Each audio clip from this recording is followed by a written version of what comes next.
and officially like to welcome everybody to our rescheduled Special Education Thursday webinar. Today's topic is autism and the classroom and how parents can work successfully with the school. Just an introduction about AJE and the Special Education Thursday webinars. This is one of our free opportunities in DC. We try to focus things a little bit more DC-centric. Specifically around special education. It's open to parents and professionals and anyone who'd like to join us. And every other Thursday, we take one topic within the great realm of special education and try to break it down into some bite-sized nuggets that parents can really take and kind of think about and maybe go to a couple next steps. We don't go really too in-depth, but we always promise at the end of every session to give you a couple of resources for you to go even further. And the idea is that to share just a little bit of our knowledge and have a conversation. This week's topic is near and dear to my heart for everyone who knows me. And again, I should probably introduce myself, Molly Whalen from Advocates for Justice in Education. And I am a DC parent as well, and I have 2 kids with autism. And I'm so thrilled to welcome Yetta Merrick, who is an amazing autism mom. She also is a DC resident. She is the Community Outreach Coordinator for the Center for Autism Spectrum Disorders, CASD, at Children's National.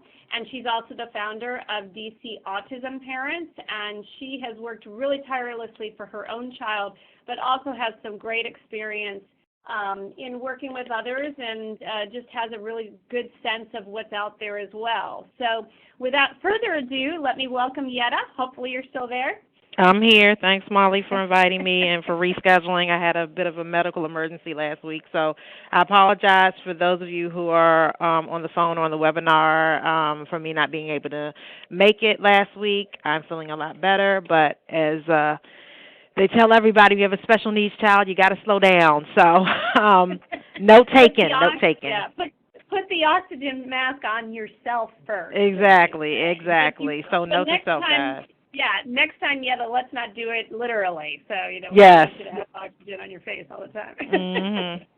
So what I'd love to start off with is if you could, I gave a brief introduction about you, but if you can kind of describe your background and why you're working in this field and just kind of set us off a little bit. Well, first and foremost, Molly, thanks again. As you already stated, I have a child who's on the autism spectrum. My son Aiden is 13. He's in a non-public placement, and basically it was my wanting to connect with other parents that really brought me into this process. So, you go through the process, you feel all alone, you want to find other parents that can help you. So I ended up starting a Yahoo group, DC Autism Parents, back in 2008. In 2009, 2010, we started having support group meetings, and we became a nonprofit.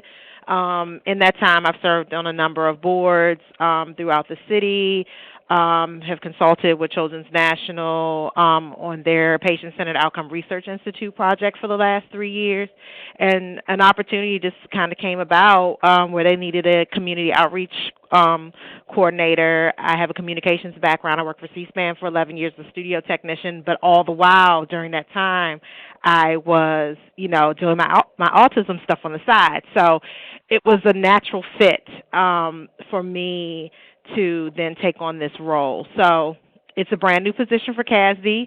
We're all learning as we go and trying to figure out how all of this is going to work. But it's, the bottom line is, I can say this for Children's, I can say this, as the president and founder of DC Autism Parents, it really is about helping our children reach their fullest potential. So that's what my background is. And I think that, one of the things, and it looks like we've got a lot of parents on the line, and, this is one of those areas, and for you and both you have to find so much on your own, and so yes. being able to share some of those tips and places to go, and your involvement throughout the city on so many different groups also is the conduit to sharing information. And what we wanted to talk today, because we, as we all know, we could spend every Special Education Thursday for the next 3 years on a topic around autism, but So what true. we wanted to focus on was kind of the classroom, because many of our students, no matter where they are, if it's a self-contained classroom or a general ed classroom, there's elements that could be in the classroom that could really make a difference.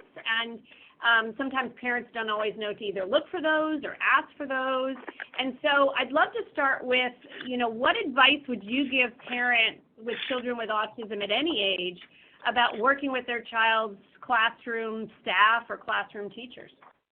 Well, I would say first and foremost, what parents have to understand, whether their child has a disability or not, hands down, is that, you have to be engaged. You have to develop a relationship with your child's classroom teacher and staff. And, of course, we have children with autism, so that means that you have a lot more staff than you would maybe in a general ed classroom, right? So, you really want to try to develop relationships. I understand that everyone has different lives, have different obligations, but it really is key in developing those relationships, because then you're going to really know, what's going on in the classroom. I mean, these folks are with our children for how many hours a day, and you really want to, take the time to get to know them, and as you get to know them, they're going to be more open and receptive to your asks, right? So, your child, you might feel that your child might need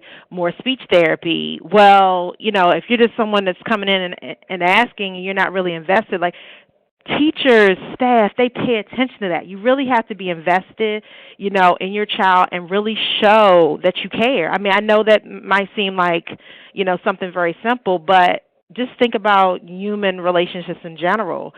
You're going to get more, by being involved. So I would say that's the first thing. Another thing, when you go and you look at the Individual Disability Education Act and you look at the IEP team, the parent is the first person who is listed on the IEP team in the law.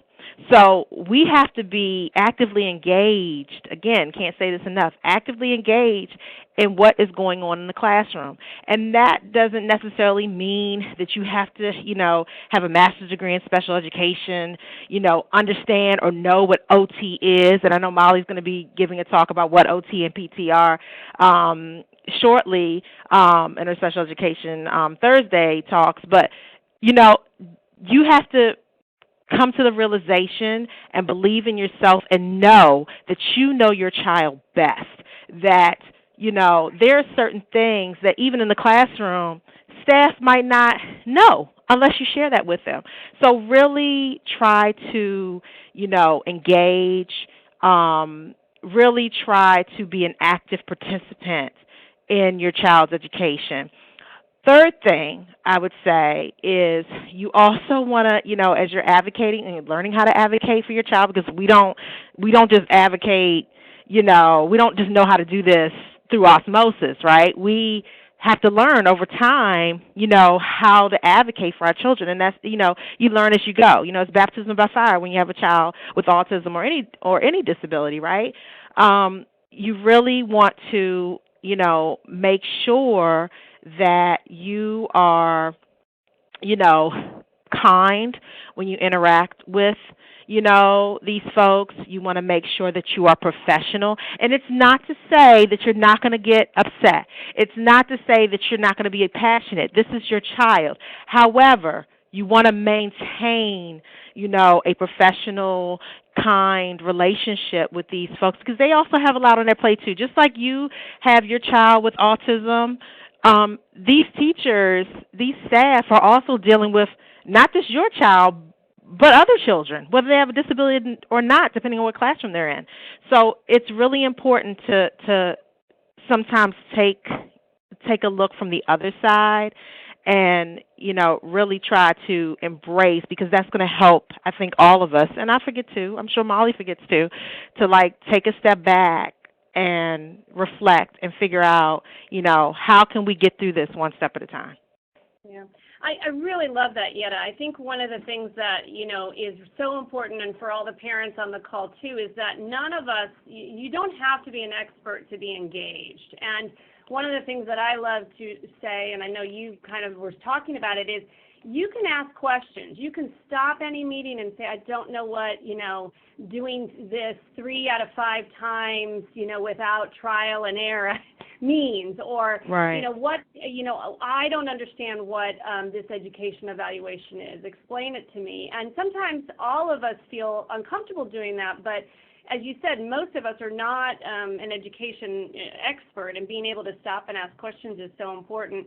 And I'd love for you to talk about the communication piece. One of the things that has really, that I think is so important when you're talking engaging, like what does that look like? And lots of times is the honest communication, is a parent simply saying, hey, my child did not sleep well last night and woke up and wouldn't eat breakfast, or, really wouldn't wear their coat, because we know we have kids with sensory issues.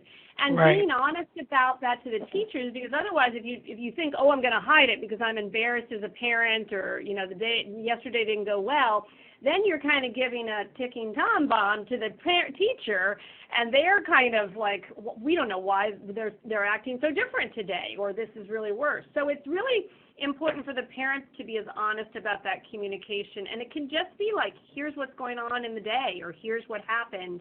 But I'd love for you to talk about that, and then also any kind of good ideas that you have around communication or communication tools between the school, classroom, and the parents.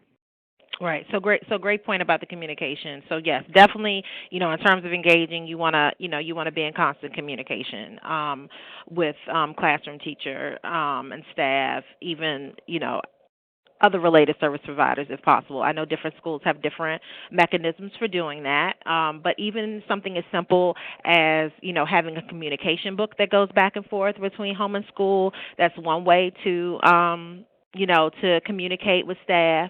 You don't want to just be communicating in meetings, obviously. Yeah. But then also, too, everybody, has some type of mobile device for the most part in this day and age. You can send an email to the teacher. I mean, I would say, we're in spring, it's IEP time. Before you have an IEP meeting, take the time to sit down if you can and talk to staff about what it is that you want for your child. Like, what goals are you, thinking about for, the next school year? And really have, like Molly was saying, open communication with staff. Another thing too, just moving away from communication, but in the same realm, another thing that you can ask for as a parent is parent training. That too is a part of IDEA.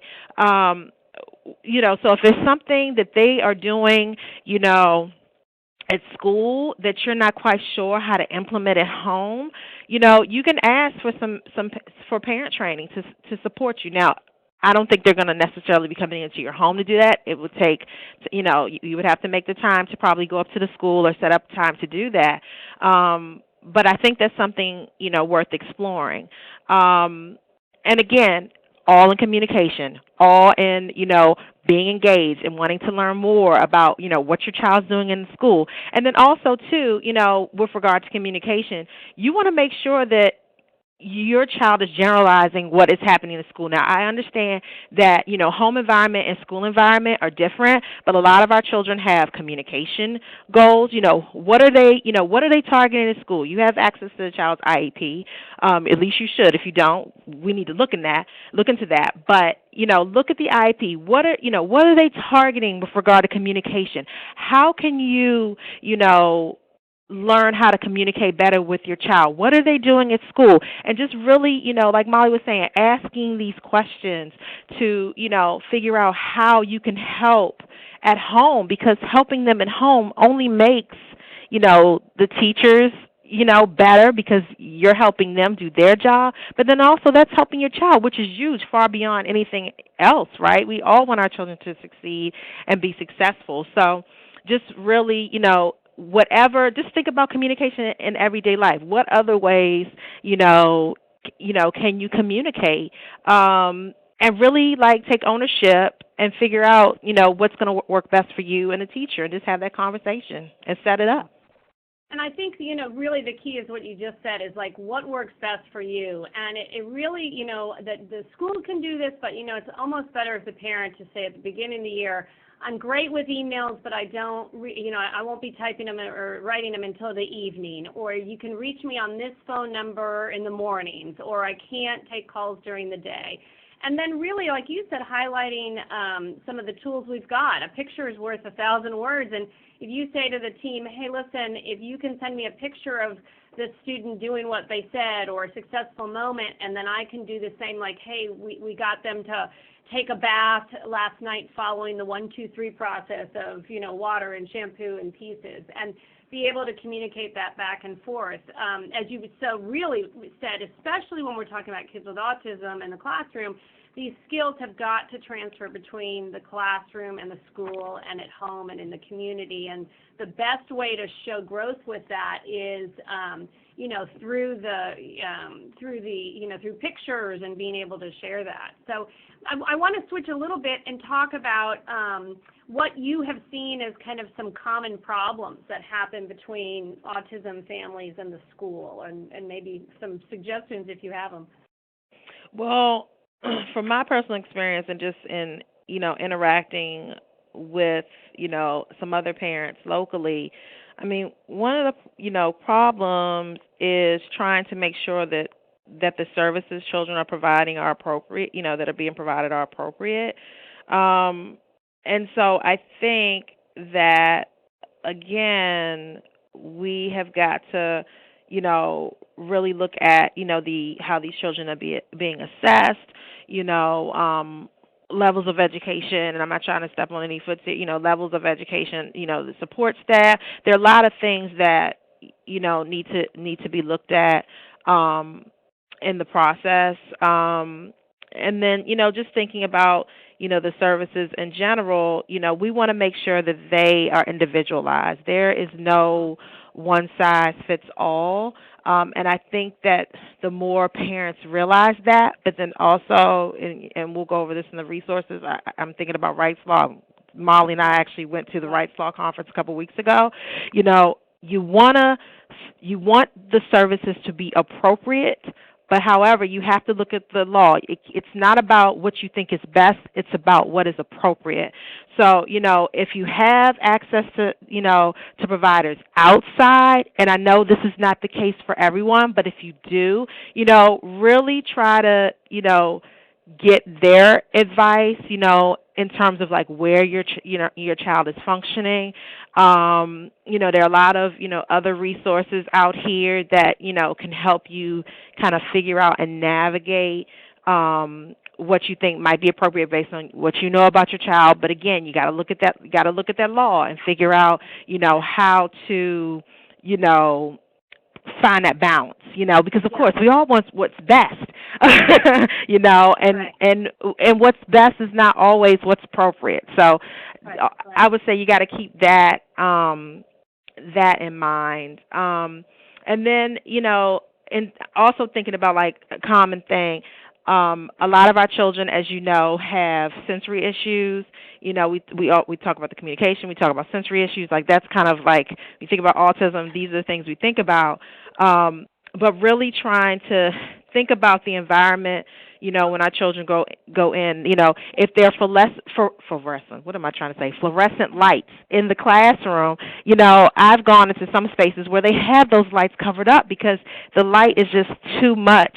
It can be harmful to some of our kids. They get sensory overload. If you have, the hard, the floor, linoleum floor, and you have these chairs, like I've seen where there have been like tennis balls, on the bottoms of chairs so that when the chair moves, it doesn't skid and make that grating noise on the floor.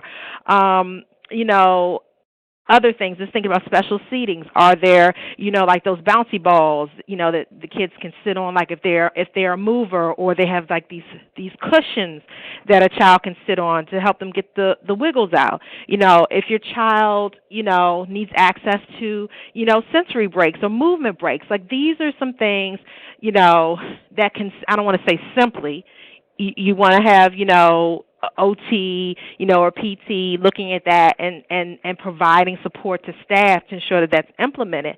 But those are some things that can help make the environment, a lot easier to navigate. And I think it's, really you've given some good tips, but it's also what parents can do. And I think both you and I are saying, hey, don't just sit back and wait for the school to come and only come during an IEP meeting, but have those conversations with the classroom team about this is what it looks like at home, and this is what my child does. I've told this story for some folks have heard it, but my oldest comes home off the bus and he goes immediately on a small trampoline because he's a bouncer, and he does that for 20 minutes, and that's his sensory piece. And the key thing if I was a new parent would be like, hey, school, this is what he does to calm down, and is it possible to have a small trampoline in the principal's office or in the special ed office or whatever, so that you can also share those elements of soothing. And you're so great about the lights. Another occasion that I remember with my youngest is there was just too much during the kind of morning when everybody the classes were lining up and all had to go in, and we arranged with the principal for her to come right at the last minute before arrival time, so she was always in the back of the line, and most of the kids had kind of hung up their coats and done all the things so that she wasn't getting completely deregulated within the first 5 minutes of class. So it's knowing how those are all things that schools are happy to work with parents on, but they kind of need to know that that's an issue, or what do you think we could do, or can we arrange? And, again, I hate to go back to the communication, but it really goes back to that. And I also wanted to emphasize what you said earlier about you don't just have to have these conversations during an IEP meeting. Parents can call a team meeting and say, hey, we're seeing these things at home, or I'd like to know how they're doing in school, and it doesn't have to always be the formal, let's draw up the IEP, but just time for conversation and talking. And also, Molly, to your point, too, as a parent, you can ask to come in and observe, which will help give you the intel on what is actually happening in the classroom. It's one thing to know what they're doing at home, but you also want to see what they're doing at school, because if you do an observation, you'll say, well, Aiden doesn't do that at home, well, why is he doing that here? And it's not to necessarily create more work, but again, it's about generalizing these skills. It's about seeing how your child looks in these other environments. And I know, I know, when I go and observe my son, he's like, hi, Mommy, and he's doing his thing, and it doesn't disturb him, because I've just kind of always been that mom who will go and observe. But there are some, in all, fairness, there are some children, moms go in, like they literally cannot go into the school, like it's like the child can like smell their mom, and I got to get out of here. I don't want them to see me, because the child will have those behaviors. So really, know your child. Again, communicate with staff. I want to observe, how can we make this work? You know what I mean? Even if you have to, if there's a bathroom, I know this is crazy, but mommies do what they need to do, and daddies too. If there's a bathroom, or if there's another room where they can see, or observation, every classroom is different. Figure out how, you can observe your child, because I think that's going to really truly be key in you helping them, to go to the next level. And again, everything is incremental. Sometimes you're going to see these great leaps. Sometimes it may take, a long time. Like I remember with my son, it took him a couple of years to learn how to tie his shoes. There are some of our babies who might not ever tie their shoes, and that's okay. Every child on the autism spectrum is different. I know you've all heard the same. One child with autism, one child with autism. So just really embrace them for who they are, and just try to meet them where they are, and do the best you can. Do not beat yourself up. I've been there. We all do it, but really, I'm telling you guys, do not beat yourself up. We are all going through this together, even when we're not together. So that's my take on that. And we've got about 5 more minutes, and I know we want to get to resources, but, we talk about, that it can be overwhelming, and that's, don't beat yourself up. Let's take it one step at a time and give I think many of us who've gotten through some of the fires of the early years really believe in.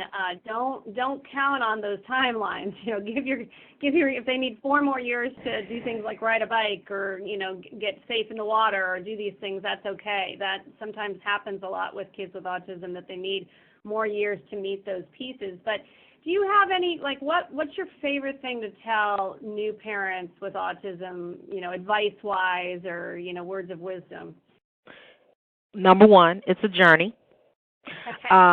So you gotta have your long game ready, guys. So, you want to get educated.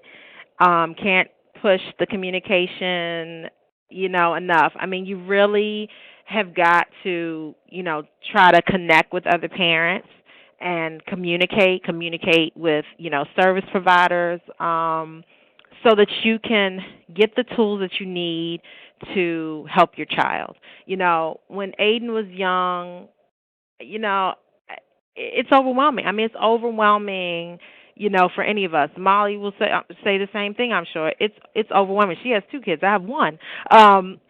But seriously, you really have got to emerge yourself to an extent, come out and breathe, come up for air, but really try to understand what this autism thing is for your child. I'm not saying autism in general, for your child. And what when they are little or when they first get diagnosed, because, the ages vary, is going to change. My son was diagnosed, never forget the day, July 6, 2007. We're coming up on 10 years, guys. And so the things, I mean, we've come a long way, and I, am humbled by the experience. I have learned to be more patient because of my son. There are a lot of things. So really, really, guys, get to know your child. Try to support them as best you can. Take it one day at a time. Pace yourself. All the things. I would be telling you this if you didn't have a child, with a disability. These are human beings who are going to, grow up to be functional parts of society. That's what we all want. That is our goal. So the thing is, it doesn't really matter how you get there. When you really think about it, it's that you get there. So some days it might be rough. Some days, it just might be pure joy. And that's all okay. That's all okay. And I think that's so great, Yetta. And I think also kind of getting back to the classroom, the one thing that I know is so hard for parents, you're dealing with a lot of different people.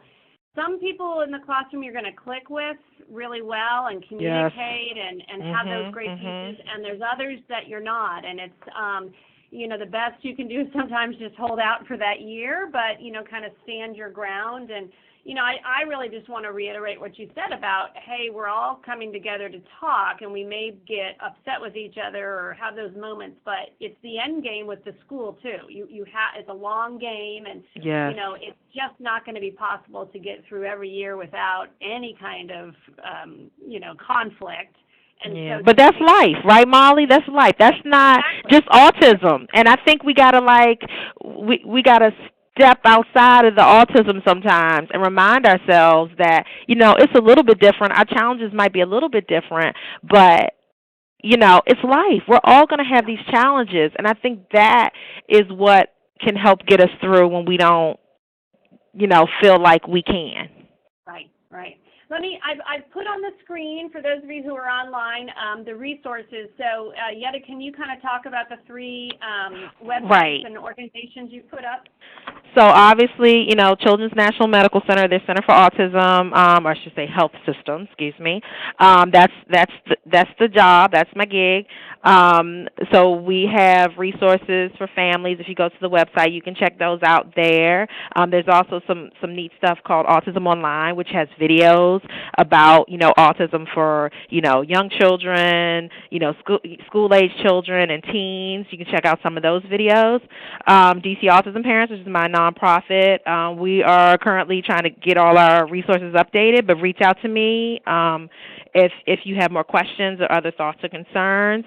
And then Rights Law, I was talking about idea, Individuals Disability Education Act, you got to know the law.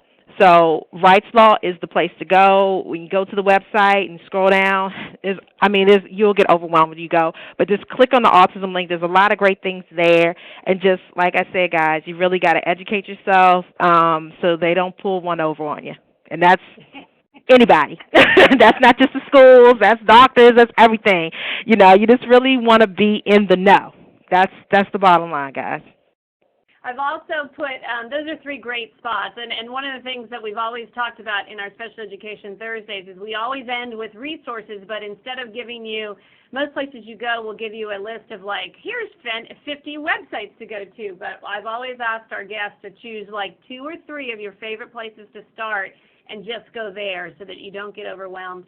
And also for people who are online or listen to our recording later, I've just flipped to the screen with Yetta's email, both as her professional hat and her parent advocate hat. And I know she's tremendously involved in D.C., and so she's so terrific to give both of her phone numbers and both of her emails. I know, that was crazy, huh? If you have questions, definitely feel free to give her a buzz, and sometimes it's just like, hey, I'm looking for a sports program, or I'm looking for a new doctor or anything like that. There's a lot of ways to kind of get those resources out. So I thank everybody. We're right at 1 o'clock, and you know I like to stay on time, so if people are listening later, it doesn't go too long. But thank you, everybody, for joining us, and thank you so much, Molly. Such inspiration and a wealth of information. And just as an aside, this was a makeup day, so we're going to be joining again in 1 week instead of 2 weeks. In 1 week, we're going to be April 6th, and it's with a terrific developmental pediatrician, Dr. Dan Shapiro, who has worked with DCPS and lots of DC families. And we're going to be talking about managing medications and when it's right for students and when it's not right for students and how you work with the schools. So I think that's going to be a really great conversation, and Dr. Dan is always so interested in parent engagement. So please spread the word, and thank you all for joining us. And again, the recording will be on the website probably by this afternoon if you want to watch again or get the links. Thanks, Yetta. Thanks, Molly.